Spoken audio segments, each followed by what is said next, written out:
আপনার বাচ্চা রিকেটসে আক্রান্ত কিনা। রিকেটস বলতে আমরা এক ধরনের রোগ বোঝাই যেটা ক্যালসিয়াম এবং ফসফরাসের অভাবজনিত কারণে হয়। সেটা 6টা লক্ষণ দেখলে কিন্তু বুঝবেন। এর মধ্যে 1 নাম্বার লক্ষণ হচ্ছে বাচ্চার পা ধনুকের মতো বেঁকে যায়, মানে হাঁটু থেকে পা এরকম ধনুকের মতো বেঁকে যাচ্ছে হাঁটার সময়। তাহলে কিন্তু আপনাদের মাথায় রাখতে হবে এই রোগটা রিকেটসের দিকে যাচ্ছে কিনা।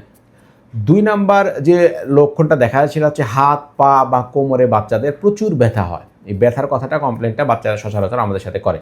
3 নাম্বার যে সমস্যাটা হয় সেটা হচ্ছে এই যে পায়ের গোড়ালি, তারপর হাঁটু বা হাতের কনুই অস্বাভাবিক রকম বড় হয়ে যায়। এরকম হাতের থেকে হাত চিকন এবং তাদের এই জয়েন্ট ফুলে, ফুলে গেছে বা বড়, বড় মনে হচ্ছে বা মোটা, মোটা হয়ে যাচ্ছে, এই লক্ষণগুলো থাকে।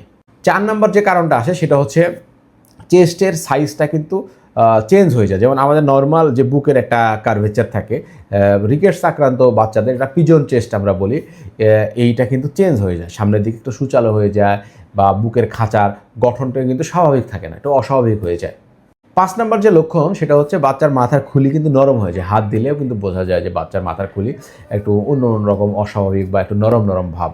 6 নাম্বার যে লক্ষণটা থাকে সেটা হচ্ছে দাঁত কিন্তু দেরিতে ওঠে এবং দাঁতের এনামেল কিন্তু অনেকটা দুর্বল হয়ে যায়, মানে দাঁতের পাওয়ার কিন্তু কমে যায়। তাহলে যদি দেরিতে ওঠে দাঁতের গঠনটা বা একটু দেরিতে শুরু হয় তাহলে কিন্তু আমাদের সন্দেহ থাকতে পারে যে এটা রিকেটসে আক্রান্ত কিনা।